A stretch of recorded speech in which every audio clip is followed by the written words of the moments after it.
घुंडी गांठ रहन नहीं पावे, इक रंगी होए आई। पाप पान हरि कुबद कांकड़ा, सहज सहज झड़ जाई। मेरे प्रिय बंधुओं, देवियों व सज्जनों, लोग बुराई से लड़ने की कोशिश करते हैं। लोग इस संसार के कलह से लड़ने का प्रयास करते हैं, लेकिन उन्हें पता नहीं कि बुराई से लड़कर कोई जीत नहीं सकता। बुराई से लड़ना गलत है, बुराई से ऊपर उठना ठीक है। आप यदि बुराई से ऊपर उठ गए तो निश्चय ही जीत आपकी होगी। हजारों लोगों को मैंने सुना है, गहराई से उनको समझा है, लेकिन उन्हें पता नहीं कि वे दूसरों की फ्रस्ट्रेशन खुद लेकर बैठ जाते हैं। यदि कोई बुरा करता है तो ये उसका काम है, तुम क्यों सोचते हो? जब मैंने ये चैनल बनाया और जब चैनल तेजी से चलने लगा तो कुछ लोग ऐसे वैसे कमेंट भी कर देते थे। बात ये नहीं कि उन्होंने कुछ ऐसे वैसे शब्द लिख दिए, बात ये है कि नित्य मुझे सुनने वाले बहन भाई उनका मुकाबला करने लग जाते थे। आज भी मुझे याद है कि किसी ने कुछ ऐसा कमेंट किया जो मृत्युंजय घोष को बर्दाश्त नहीं हुआ। उसने बदले में कमेंट कर दिया, जानते हो, ये बच्चा आज तक मेरे से जुड़ा है और मुझे मिलने वालों में से एक मृत्युंजय घोष भी है। कोलकाता से मुझे दिल्ली मिलने आया था। मैंने इस बच्चे को जो समझाया, मैंने कहा जिसने कमेंट किया, कुछ भी किया, वो उसके भीतर की बीमारी थी, उसके खुद के भीतर का घाव था, उसके भीतर भरी हुई मवाद थी। तू क्यों बेकार में चिंतित होता है? जानते हो उस बच्चे ने क्या कहा? उसने कहा कि मैं भी आपकी तरह ऊपर उठना चाहता हूं। आज जो मैंने ये 4 पंक्तियां आपको सुनाई हैं, इन्हें बस ठीक से समझ लो। घुंडी गांठ रहन नहीं पावे, इक रंगी होए आई। पाप पान हरि कुबद कांकड़ा, सहज सहज झड़ जाई। मैं जानता हूं घर परिवारों में लड़ाई झगड़े होते हैं। ये दुनिया है, सदा ही यहां ऐसा होता रहा है।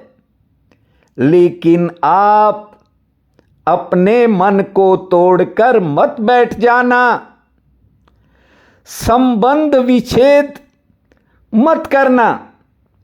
देखिए, पारिवारिक जीवन में क्रोध ऐसी चीज है जो इंसान को जलाकर राख ही कर देता है।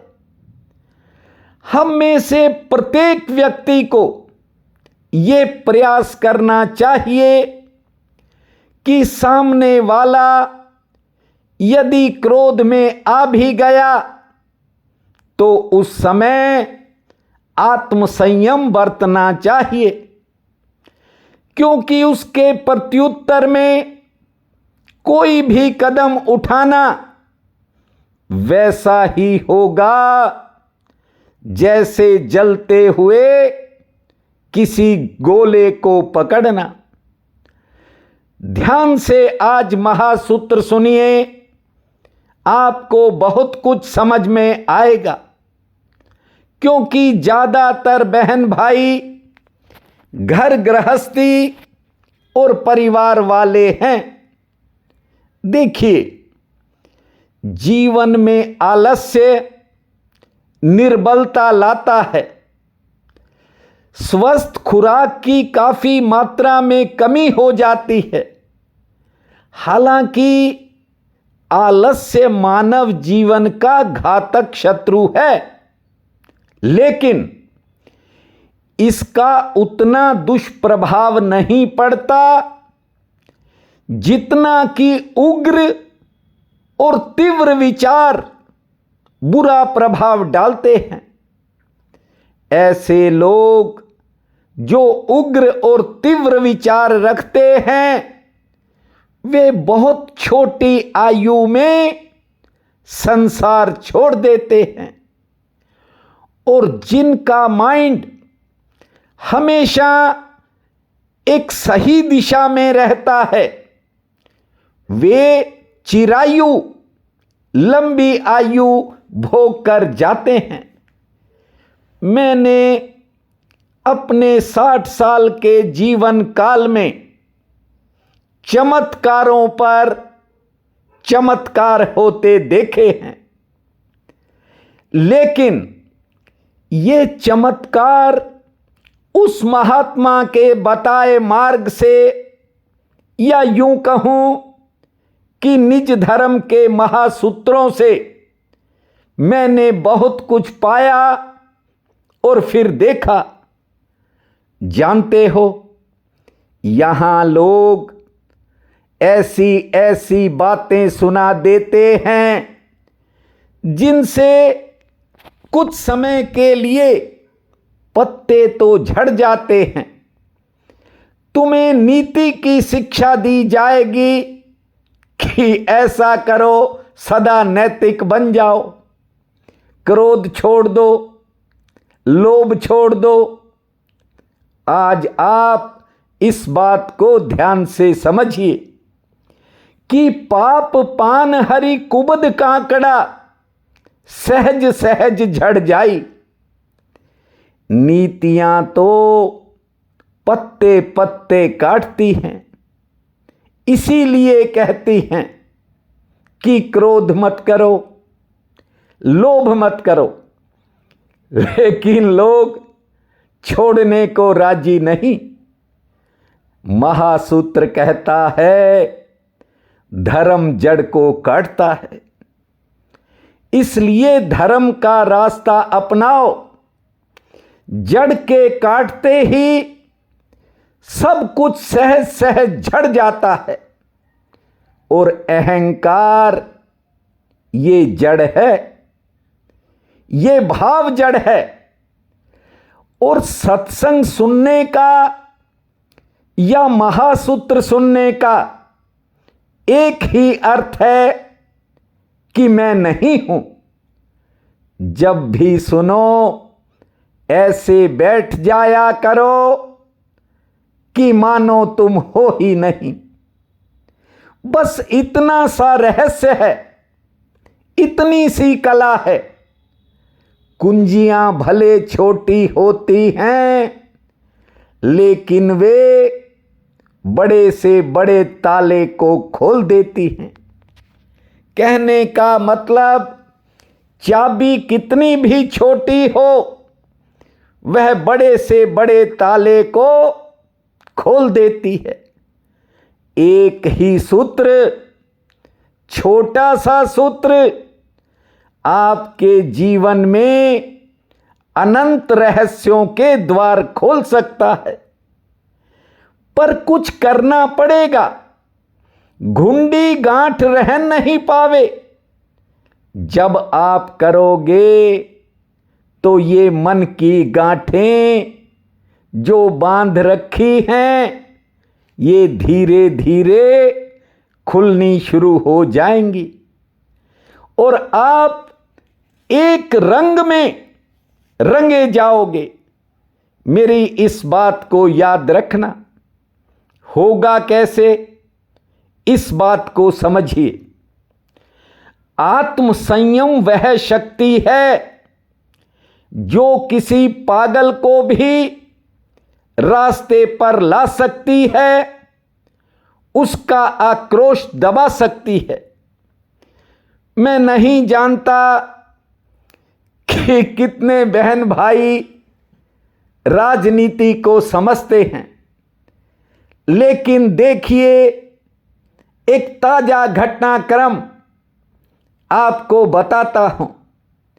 बिहार के मुख्यमंत्री नीतीश कुमार 20 से ज्यादा सालों तक भाजपा के साथ आंख मिचौनी का खेल खेलते रहे।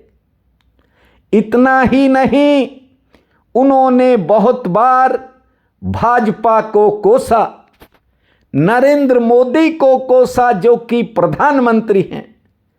लेकिन भाजपा का या नरेंद्र मोदी का या फिर आरएसएस का आप आत्म संयम देखिए। उन्होंने पूरे 21 साल तक बर्दाश्त किया, या यूं कहूं कि ज्यादा भी किया, लेकिन परिणाम क्या निकला आप देखिए। एक मुख्यमंत्री को अपनी कुर्सी छोड़नी पड़ी और राज्यसभा में जाना पड़ा। भाजपा समय का इंतजार कर रही थी और ये समय उन्होंने ठीक समझा। इसलिए आपको कहता हूं, आत्म संयम रखना सबसे जरूरी है। आत्म संयम पागल को भी रास्ते पर ले आता है। यहां लोग छोटी छोटी बातों पर ना जिनका मुंह सिर होता है, उन बातों पर कत्लेआम करने को तैयार हो जाते हैं। घर गृहस्थियां बिखर जाती हैं। बात कुछ भी नहीं। आज आपको एक छोटी सी कहानी भी सुना देता हूं ताकि आपको मेरी बात समझ में आ जाए। एक राजनीतिक पार्टी में एक नया सदस्य बना और उसने अपने साथी से पूछा कि मुझे किसी अनुभवी व्यक्ति के पास ले जाओ जो राजनीतिक सफलता का रहस्य मुझे बता दे। उस अनुभवी व्यक्ति ने गुण सिखाने की शर्तें रखी, जहां वो मित्र उसे ले गया। जानते हो, वो अनुभवी था। उसने कहा, यदि तुम मेरे नियम का उल्लंघन करोगे तो $5 दंड देना पड़ेगा। और जो सदस्य था उसने मंजूर कर ली, शर्त भी मैं दे दूंगा। अनुभवी व्यक्ति ने पूछा, बोलो कब से शुरू करूं? तो उसने कहा, अभी से कर दो। पहला पाठ वो पढ़ा रहा है कि क्रोध अपने वश में रखो। अब उसने कहा कि ये तो छोटी सी बात है, ये तो बड़ा आसान है, बहुत खूब है, लेकिन मैं तुम्हें स्पष्ट रूप से बता दूं कि तेरे जैसा बदमाश उन्होंने सदस्य बना लिया, अब उस पार्टी का क्या होगा। बस इतना ही कहा था। जानते हो, जो सीखने आया उसने कहा, भले तू कितना भी अनुभवी है, लेकिन तूने मुझे ये बात कहने की हिम्मत कैसे की? अनुभवी ने कहा, पहले $5 रख, फिर अगली बात करूंगा। जब $5 की बात आई तो उसे याद आ गया कि ये तो पहला पाठ था कि गुस्सा नहीं करना, और तूने गुस्सा कर लिया। अब दूसरी बार उसने कहा कि तू बड़ा ढीठ है। बस फिर क्या था, वो आग बबूला हो गया। उसने कहा, $5 और रख दो। ये तो और ज्यादा क्रोध कर दिया आपने। कहते हैं कि वो उकसाता गया और वो डॉलर भरता गया। अंत में उसने चरण पकड़ लिए, आप मुझे बताओ अंतिम बात क्या है? तो उस व्यक्ति ने कही थी, नाम मुझे आज याद नहीं आ रहा, उसने कहा था कि आत्म संयम ही पहला पाठ है। ये जो डॉलर चुकाए हैं ना, तेरे अंदर आत्म संयम नहीं था। जितनी बार तुम्हें कोई उकसाए, प्रवोक करे, तुम्हारे भीतर संयम होना चाहिए। और यदि आप रोष व्यक्त करोगे, कुवचन बोलोगे, याद रखना तुम्हें उतनी ही हानि होगी। फिर चाहे घर हो, परिवार हो, व्यापार हो या कारोबार हो, कुछ बातों को आप अपने हृदय में बिठाकर रखा करो। पूर्ण आत्म संयम का अर्थ है अपने पर ऐसी पकड़ हो जैसी रॉबर्ट की थी। बहुत साल पहले मैंने एक ऐसे व्यक्ति को पढ़ा कि उसकी पत्नी ने घर के अंदर 20 साल से इकट्ठा किया सामान क्रोध में आकर आग की लपटों के हवाले कर दिया। जानते हो, रॉबर्ट ने कोई शिकायत नहीं की और बिना कुछ कहे, बिना कुछ सुने, बिना किसी शिकायत के उसने नए सिरे से घर का सामान बनाना शुरू कर दिया। और वो व्यक्ति, महासूत्र कहते हैं कि किसी सम्राट से कम नहीं होता जो आत्म संयम रखता है। आज चैत्र कृष्ण पक्ष की पंचमी है, बहुत बड़ा पुण्य काल रहेगा। उठते ही धरती माँ को प्रणाम करना, 5 बार लंबी श्वास छोड़ना, 50 बार ताली बजाना, 5 मिनट शांत बैठने के बाद खुले आसमान को निहारना, सूर्य नारायण को मीठा जल अर्पित करना, 2 रोटी पुण्य में लगाना, संध्या के समय ठाकुर जी के चरणों में एक ज्योत जलाना। भूमा भास्कर पूरी आस कर, इस महामंत्र को जपना, समय आपका मंगलमय रहेगा।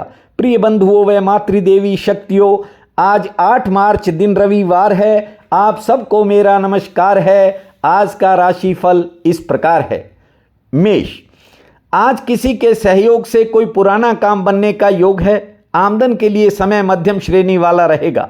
संतान संबंधी कामों में इंतजार करना पड़ेगा और आज किसी रुके हुए काम में गति आने का भी योग है। वृषभ, कार्य क्षेत्र से आमदन ठीक होगी, लाभ ठीक होगा। यात्रा आज हो सकती है, लेकिन भविष्य को लेकर कोई मन में नया सवाल भी पैदा होगा, जिसके कारण मन बेचैन रहेगा। सेहत आपकी ठीक रहेगी। मिथुन, आज अचानक किसी नए खर्च से सामना हो सकता है और कोई नया अवसर भी आपके सामने आ सकता है। घर परिवार में लेकर किसी बात को थोड़ा उठा पटक रहेगी। संयम से काम लेवें, सेहत आपकी ठीक रहेगी।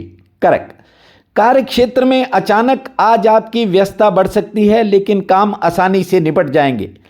आज घर परिवार से जुड़े कुछ नए खर्चों से सामना होगा। व्यापार में थोड़ा उतार चढ़ाव रह सकता है और किसी कारण या यूं कहूं किसी निजी चिंता के कारण थोड़ा समय बेचैनी भी रह सकती है। सिंह, आज कोई पुराना काम बनने से थोड़ा मन में उत्साह रहेगा। हालांकि मन किसी कारण कम लगेगा, पर सेहत आपकी ठीक रहेगी। आमदन का कोई नया रास्ता खुल सकता है। किसी बिगड़े काम में भी सुधार का संकेत है। कन्या, आज कुछ नया करने के मन में विचार उठेंगे।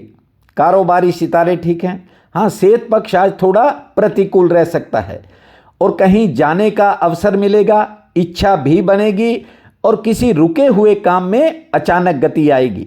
तुला, आज विचारों का मन में थोड़ा उतार चढ़ाव ज़्यादा रहेगा। सेहत पक्ष भी थोड़ा नरम है, लेकिन कमाई का कोई नया जरिया दिखाई पड़ सकता है। नए लोगों से मुलाकात होने का योग है। खर्चों की थोड़ी चिंता रहेगी। वृश्चिक, काम काज संबंधी आज कोई बाधा दूर हो सकती है। मान सम्मान में बढ़ोतरी का योग है। सामाजिक कार्यों में शामिल होंगे, लेकिन दूसरों के काम के कारण आपका कोई निजी काम प्रभावित हो सकता है, थोड़ा ध्यान रखें। आर्थिक पक्ष ठीक रहेगा।